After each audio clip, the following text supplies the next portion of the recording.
오늘은 시내산 위에서 하나님으로부터 말씀을 받은 모세가 산 위에서 내려와서 어떻게 백성들에게 하나님의 말씀을 전하였으며 백성들은 그 하나님의 말씀이 선포될 때에 어떻게 반응했는지를 함께 나누면서 은혜를 받고자 합니다. 자, 시내산에서 하나님으로부터 말씀을 받은 모세는 시내산에서 내려왔어요. 내려온 다음에 곧바로 백성들을 대표하는 장로들을 불러 모았습니다. 그리고 그 장로들 앞에서 자신이 시내산 위에서 받은 하나님의 말씀을 그대로 진술하였습니다. 자, 오늘 보면 7절의 말씀을 읽겠습니다. 다 같이요. 모세가 내려와서 백성의 장로들을 불러 여호와께서 자기에게 명령하신 그 모든 말씀을 그들 앞에 진술하니, 자, 여기서 중요한 것은 모세가 하나님께로부터 받은 말씀을 가감하지 아니하고 말씀 그대로를 전했다는 것입니다. 모세는 이스라엘 백성들에게 하나님께서 자신에게 하셨던 말씀을 진술할 때에 자신의 생각을 따라서 말씀을 덧붙이거나 빼거나 과장하거나 미화시키지 않았어요. 하나님께서 자신에게 하신 말씀 그대로를 있는 그대로 전하였습니다. 이것이 모세가 가졌던 신앙이었어요. 그래서 모세는 여기 시내산에서만이 아니라 이스라엘 백성들이 가나안 정복을 앞두고 있을 그때에도 이스라엘 백성들에게 이렇게 말하죠. 신명기 4장 2절의 말씀인데요, 우리 함께 읽겠습니다. 다 같이요. 내가 너희에게 명령하는 말을 너희는 가감하지 말고 내가 너희에게 내리는 너희 하나님 여호와의 명령을 지키라. 가나안 정복을 앞두고 있는 이스라엘 백성들에게도 가감하지 말라고 말하죠. 가감한다는 게 뭐예요? 말씀을 덧붙이거나 뺀다는 거죠.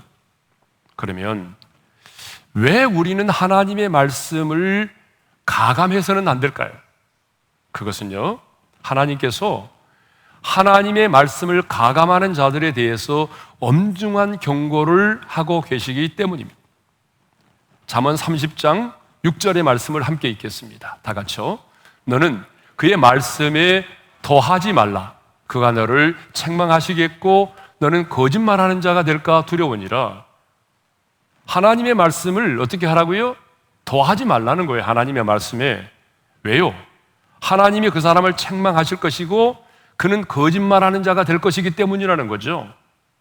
사도 요한은요, 신약 성경의 마지막 책인 그 요한계시록 마지막 장에서 하나님의 말씀을 가감하는 자들에 대하여 엄중한 심판을 경고하십니다. 자, 우리 한번 읽어볼까요? 다 같이요. 시작. 내가 이 두루마리의 예언의 말씀을 듣는 모든 사람에게 증언하노니 만일 누구든지 이것들 외에 더하면 하나님이 이 두루마리에 기록된 재앙들을 그에게 더하실 것이요, 만일 누구든지 이 두루마리의 예언의 말씀에서 제하여 버리면 하나님이 이 두루마리에 기록된 생명나무와 및 거룩한 성의 참여함을 제하여 버리시리라. 기록된 하나님의 말씀에 더하게 되면 성경에 기록된 재앙들을 더하게 하신다고 말씀하셨고, 제하여 버리면 생명나무와 및 거룩한 성에 참여하지 못하게 된다고 말씀하셨어요.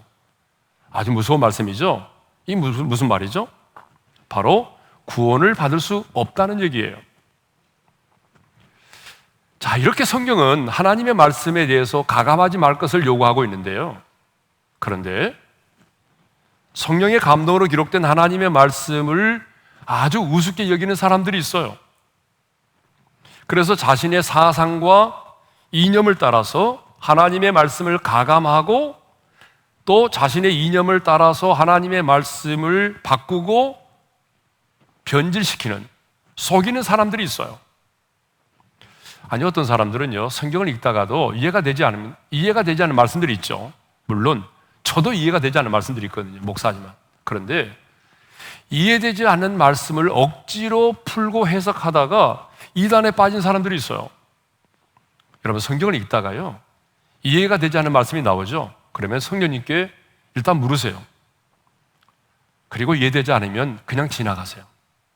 그러면 언젠가는 하나님이 누구를 통해서든지 간에 그 말씀에 대한 분명한 이해를 갖게 해 주십니다. 그러니까 이해되지 않는 말씀을 억지로 풀려고 하지 마세요. 잘못하면 내 스스로 하나님의 말씀을 왜곡시킬 수가 있습니다. 물론 우리가 구약 성경을 보게 되면요, 우리가 문자적으로 해석해서는 안 될 말씀들이 있죠. 그리고 복음 안에서 새롭게 재해석이 돼야 되는 그런 말씀들이 있습니다. 뭐 예를 들면 구약의 피해 제사라든지 이런 의식과 관련된 계명들, 규례들, 또 음식과 관련된 규례들은요, 우리가 복음 안에서 다시 새롭게 재해석이 되어야 되는 그런 부분들이죠. 자, 이렇게 우리가 복음 안에서 새롭게 재해석이 되어야 되는 부분들도 있지만, 그럼에도 불구하고 우리는 하나님의 말씀을 가감해서는 안 된다는 거죠. 내 생각이나 시대적인 사상이나 이념으로 하나님의 말씀을 가감해서는 안 돼요. 하나님의 말씀을 이렇게 자신의 생각과 이념에 따라서 바꾸거나 변질시켜서는 안 된다는 거죠. 그런데 오늘 본문을 보게 되면 하나님의 사람 모세는 하나님의 말씀을 더하거나 빼지 않았습니다. 자신의 생각을 덧붙이거나 혹은 과장하거나 미화하지 않고 하나님께로부터 받은 말씀 그대로를 백성들 앞에서 진술하였습니다. 출애굽기 39장을 보게 되면 여호와께서 모세에게 명하신 대로 하였다라고 하는 말씀이 무려 10번이나 나옵니다. 이스라엘 자손이 하나님께서 모세에게 명하신 대로 성막을 만들고 제사장의 의복을 만들고 성막과 관련된 모든 기구들을 만들었다는 거예요. 이 모든 것들을 만들 때에 그들이 편리함을 따라서 자신들의 생각을 따라서 만들지 않고 하나님께서 모세에게 명령하신 그대로 말씀 그대로 순종하여 이 모든 것들을 만들었다는 얘기죠. 말씀대로 순종했습니다. 그럼 그렇다면 우리도 어떻게 해야 될까요? 하나님의 말씀을 가감해서는 안 됩니다. 이 말씀은 수천 년 전에 기록된 말씀이니까 이 시대에 맞지 않아. 시대에 맞지 않는다고 하면서 하나님의 말씀을 왜곡하고 내 사상과 내 이념에 맞지 않는다고 해서 변질시키고 하나님의 말씀을 이렇게 해서는 안 된다는 거죠. 하나님의 말씀은 진리입니다. 진리라고 하는 게 뭐죠? 변함이 없다는 거죠. 여러분, 진리가 변하면 진리가 아니죠. 그렇기 때문에 우리는 변치 않은 하나님의 말씀, 이 진리의 말씀을 여러분의 생각과 사상과 이념을 따라서 가감하지 않고 말씀 그대로를 말씀으로 받기를 주님의 이름으로 축원합니다. 말씀대로 받아들이고 말씀대로 전하고 말씀대로 선포할 수 있는 하나님의 사람들이 되시기를 바랍니다. 자, 그러면 백성들은 모세를 통하여 선포되는 하나님의 말씀에 대하여 어떻게 반응했을까요? 백성들은요, 모세를 통하여 선포되는 하나님의 말씀에 일제히 한 목소리로 응답을 했습니다. 어떻게 응답했는지 볼까요? 자, 8절입니다. 다 같이요. 백성이 일제히 응답하여 이르되 여호와께서 명령하신 대로 우리가 다 행하리이다. 모세가 백성의 말을 여호와께 전하매, 백성들은 하나님께서 우리에게 말씀하신 대로, 여호와께서 우리에게 명령하신 대로 다 우리가 순종하겠습니다, 우리가 다 지켜 행하겠습니다라고 일제히 응답을 했습니다. 여기서 중요한 것은 뭐냐면 모세를 통하여 하나님의 말씀이 선포될 때에 이스라엘 백성들이 그 말씀 앞에 반응을 하였다는 거예요. 예. 그렇습니다. 하나님의 말씀이 선포되면 하나님의 사람들은요, 어떤 형태로든지 간에 그 말씀 앞에 반응을 해야 된다는 거예요. 예?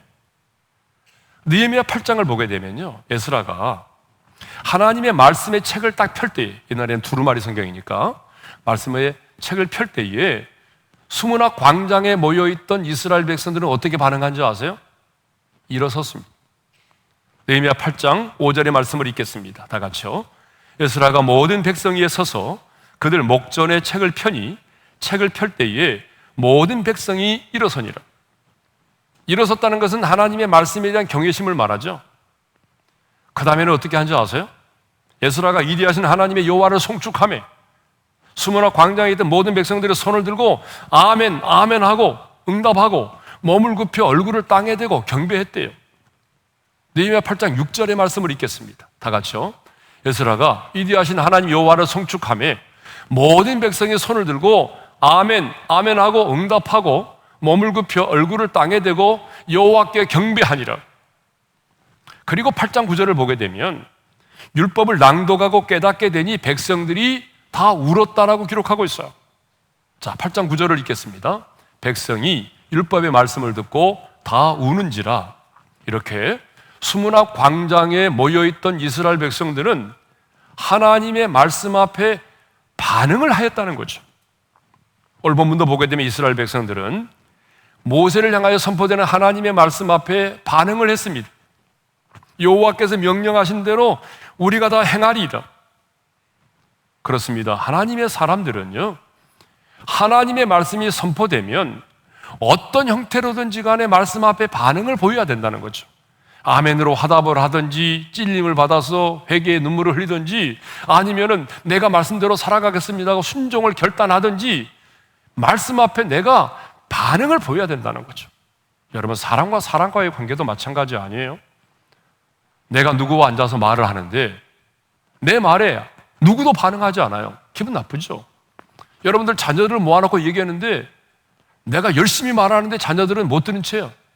예? 핸드폰하고 게임이나 하고 있어요. 그러면 기분 나쁘죠? 마찬가지예요. 하나님과 우리와의 관계도 인격적인 관계잖아요. 하나님의 말씀이 선포되면 우리는 그 말씀 앞에 어떤 형태로든지 간에 반응을 보여야 됩니다. 그래서 하나님은요, 모세를 신의 산 위로 부르시고 이렇게 말씀하셨어요. 출애굽기 19장 5절과 6절의 말씀을 읽겠습니다. 다 같이요. 너희가 내 말을 잘 듣고 내 언약을 지키면 너희는 모든 민족 중에서 내 소유가 되겠고 너희가 내게 대하여 제사장 나라가 되며, 우리가 이 말씀 나눴잖아요, 지난번에. 주님께서 이스라엘 백성들을 뭐라고 말씀하셨습니까? 너희는 내 소유라고 말씀하셨어요. 단순한 소유권의 의미가 아니라고 그랬죠. 이 말씀은 뭐예요? 너는 내 것이기 때문에 내가 너를 지키고 내가 너를 보호하고 내가 너희를 책임져 주겠다는 말씀이잖아요. 그런데 조건이 있다는 거예요. 그 조건이 뭐예요? 너희가 내 말을 잘 듣고 언약을 지키면 너희들이 광야의 인생길을 거닐지라도 내가 너희를 지켜주고 보호해주고 내가 너를 책임져 주겠다. 그러나 너희가 내 말을 듣기만 하고 순종하지 않고 언약을 지키지 않으면 너희는 내 소유된 백성의 삶의 축복을 누릴 수가 없다. 제사장 나라의 사명을 감당할 수 없다. 그런 얘기잖아요. 그러므로 우리는 하나님의 말씀에 절대적으로 순종을 해야 합니다.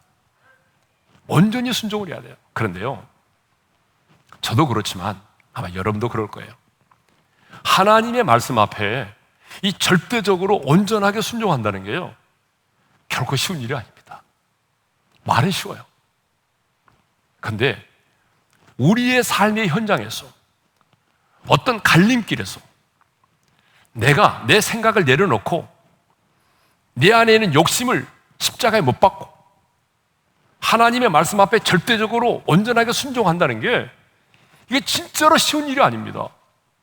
성경을 보게 되면 하나님의 손에 붙들림에 대해서 한 시대에 쓰임을 받았던 하나님의 사람들은요, 하나님의 말씀 앞에 절대 순종했습니다. 완전한 순종, 온전한 순종을 이루었어요. 여러분, 믿음의 조상 아브라함을 생각해 보세요. 100세에 난 독자들 이삭을 바치라고 하잖아요. 여러분 같으면 정말 할 수가 있겠어? 인간의 상식으로 맞는 말이에요. 그런데 아브라함은 순종했어요. 하나님이 모세에게 말씀하셨어요. 너는 그리로 건너가지 못하리라. 요단강을 건너서 가나안 땅에 들어가지 말라는 거예요. 여러분, 모세에게 간절한 소원이 있다면 저 가나안 땅을 한번 밟고 죽는 거예요. 근데 안 된대, 하나님이. 자신의 생각을 내려놓고 불평하지 않고 순종했어요. 여러분, 여호수아도 마찬가지죠. 요단강을 건널 때 그 말이 되는 겁니까? 그렇지만 순종했어요. 가나안의 북방의 연합군을 물리칠 때도 마찬가지예요. 상식에 맞지 않아도 하나님의 말씀 앞에 절대적으로 순종했어요. 하나님은 우리에게 어떤 순종을 요구하죠? 절대 순종, 온전한 순종, 완전한 순종을 요구하십니다. 부분적인 순종을 요구하지 않아요. 그런데 우리는요, 어떻습니까? 절대 순종, 완전한 순종을 하지 못합니다. 여러분은 왜 완전한 순종을 못하죠? 여러분은 왜 절대적인 순종을 못하죠? 내 생각이 앞서기 때문이죠.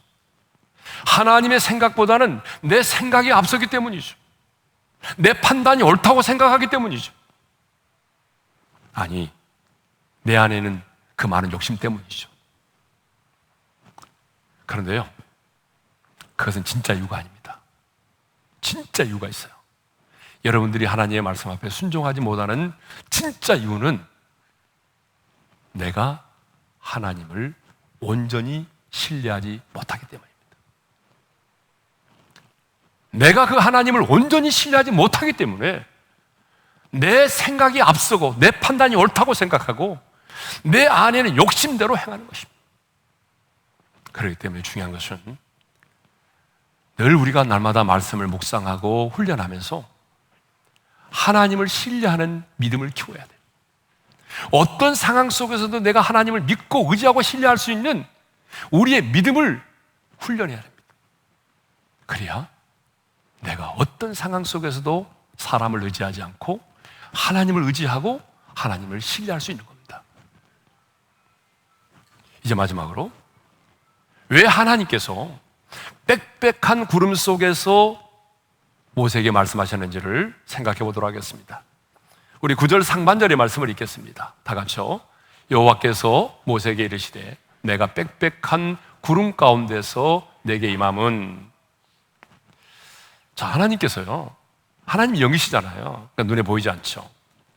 그러니까 눈에 보이지 않는 영이신 하나님께서 모세에게 말씀하실 때 하나의 퍼포먼스를 하셨어요. 빽빽한 구름 속에서 말씀하셨어요. 구름은 뭘 상징하죠? 하나님의 임재를 상징하고 하나님이 임재한 그 장소를 표현할 때에 언제나 구름으로 말씀하셨어요. 그렇죠? 그래서 신명기 출애굽기 24장 16절에도 보게 되면 이런 말씀이 있거든요. 다 같이요.